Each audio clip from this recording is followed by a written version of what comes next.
Hello students, we are going to study what do all acids have in common. Okay, in the previous class we have studied about the physical and the chemical properties of what? Acid. In this class we will be studying what does this acid have in common. Actually the definition of the acid we have learned that it is sour in taste and it changes blue litmus red, isn't it? But yes, something else can also be sour, isn't it? But what is the main chemically, how can we say that the acids have something in common? Okay, so actually what they have in common, they all have got what? Hydrogen. Okay, when we are saying hydrogen, the question arises that do all the compounds consisting of hydrogen are acid? Okay, the answer will be no. Why? Because the only those compounds which can be dissociated into H plus ions in the aqueous solution are what? They are acids. But if they are not dissociated into the H plus ions in aqueous solution, they are not acid. Okay, for that I am going to explain you and with an example. Okay, we are saying what we have taken? We have taken a beaker, in that we had made a setup, okay, in which we have made iron nail as the electrodes, okay, and it is consisting of switch, battery and bulb. Okay, now we are adding here in this water aqueous hydrochloric acid, hydrogen chloride, okay, which is dilute in nature. So I am adding here dilute HCl, okay. When I am adding dilute HCl, we will be seeing what? When we switch on, we will be seeing the bulb starts glowing. It means what happens in this, something has happened due to which the bulb has been what? Bulb started glowing. Actually here this in aqueous medium changed into H plus and Cl minus ion, and as the ions are here, ions, due to flow of ions, what happened in this, the bulb started glowing. But instead of HCl we are taking now what? Glucose. What we are taking? Glucose. Okay, glucose is C6H12O6. Okay, it is also consisting of hydrogen. But what, when we switched on, what did we see in this? That here the bulb didn't glow. This happened because here there were no presence of H plus ions in it, because this did not break up into H plus ions and the respective elements. Okay, so all acids consists of what? Hydrogen. If it is not consisting of hydrogen, then we'll say that yes, that hydrogen, if it is not dissociating into H plus ions, it is not an acid. Okay, so acids have hydrogen in common. Okay, now next, if we are having hydrogen chloride gas, okay, what we are having? Hydrogen chloride gas. So what happens? Can this hydrogen chloride gas turn the blue litmus red? We have studied that yes, acids turns blue litmus red. Hydrogen chloride gas, it is an acidic gas, but can it turn blue litmus red? Suppose if you are taking what? Common salt, NaCl, and you are adding what? Sulfuric acid to it, H2SO4, okay, it will release out what? Na2SO4, that is sodium sulfate, plus it will release out what? HCl. Okay, so in this, balance it. Okay, So now it is balanced. 2 Na, okay, Cl also 2, hydrogen also 2, balanced, okay. Now you are seeing what?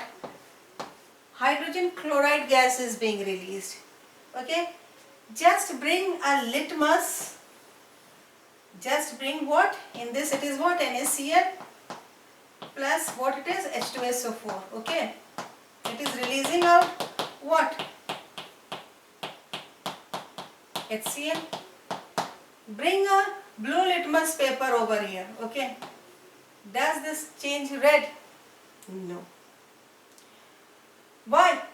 Because for dissociation of this hydrogen into H plus ion and Cl minus ions, it requires water, okay. So in the next step, just what you do, this is the first step, this is the second step.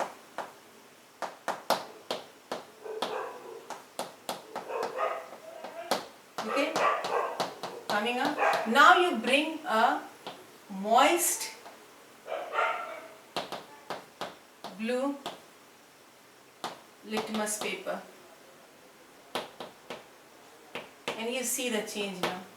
You see that this which was blue in color, now it changed into red in color. So water is required. Why did it change? Because this was moist in nature. In the presence of water, it changed into red.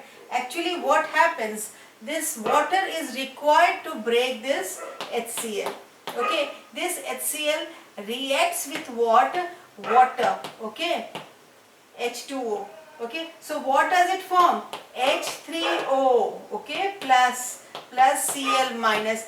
This H3O, hydronium ions, is what? It is the hydronium ions, okay, which now has changed this this blue litmus to red in color. Here this couldn't happen. Hydronium ions couldn't form, and as the result, it couldn't change into red. Okay. So now, concept of acids. Okay, so first concept of acid was given by Arrhenius, and he explained the acids in terms of hydrogen ions. He said that those substances which dissociate in water to give H plus ions and combine with this water to form hydronium ions is known as what? An acid. So any substance which dissociates and give H plus ions in the aqueous solution, they are acids. Okay, and after dissociating this H plus ions, what does it do? It combines with water to form what? Hydronium ions. Okay, so you can see over here that H plus this hydrogen chloride in aqueous solution means in the presence of water, it forms H3O plus and Cl minus ions. All the HNO3 also you can see it forms H3O plus ions. Here acetic acid, carbonic acid, all are forming H plus ion, and correspondingly they are forming what? The hydronium ions by combining it with the water. Okay, now acids are of two types, strong acid and a weak acid. Strong acid, when we are saying, when all the hydrogen dissociates, okay, to form what? When all the hydrogen present in these compounds, it dissociates to form H plus ions in water, they are strong acids. Okay, and when this hydrogen only dissociates partially, it is known as weak acid. You can see in case of this acetic acid, in this what happens, only one H has been dissociated, the rest has not been dissociated. Okay, so here in this you can see that this is a weak acid. Carbonic acid, only one has been dissociated even though it is consisting of two hydrogen. So it is also a weak acid. But here when we talk about what? HCl and HNO3, total has been dissociated to form what? Hydronium ions. So these two, even sulfuric acid, it will form what? It will dissociate, all the two hydrogen will be dissociated. Okay, so these are all what? Strong acid, and these are weak, like acetic acid and carbonic acid are weak acid. When we represent a strong acid, we represent by a single arrow.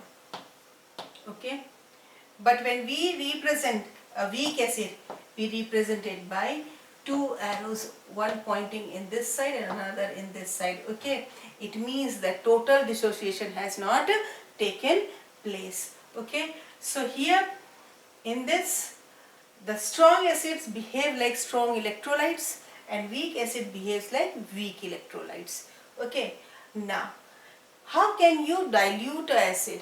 Okay, if we want to dilute, suppose if an acid is 100%, we are not using 100% acid in the labs and all the purposes, isn't it? If we want to dilute the acid, dilute and concentrated acid, I said to you, dilute consists of less acid and more water, and concentrated consists of more acid and less water. Okay, but we want to dilute an acid. How we will be diluting an acid? We will be adding water to the acid. If you add water to the acid, what will happen? It will be an exothermic reaction. Tremendous amount of heat will be produced, and as the result, even the acid can splash out to your face also. So that doing the condition is not right of preparing the dilute acid. So how can you dilute an acid? You take water first and then you add acid drop by drop. Okay, and then only you can dilute it. Otherwise, if you dilute directly while taking acid and water, it will be totally exothermic. Tremendous amount of heat will be evolved, and it may even take explosion and splashes can come to your face. So whenever you are diluting an acid, what you will be doing? You will be measuring water first, and in that you will be adding what? Drop by drop the acid, so that you can dilute it. Okay, this is all for today. Okay, good day, take care.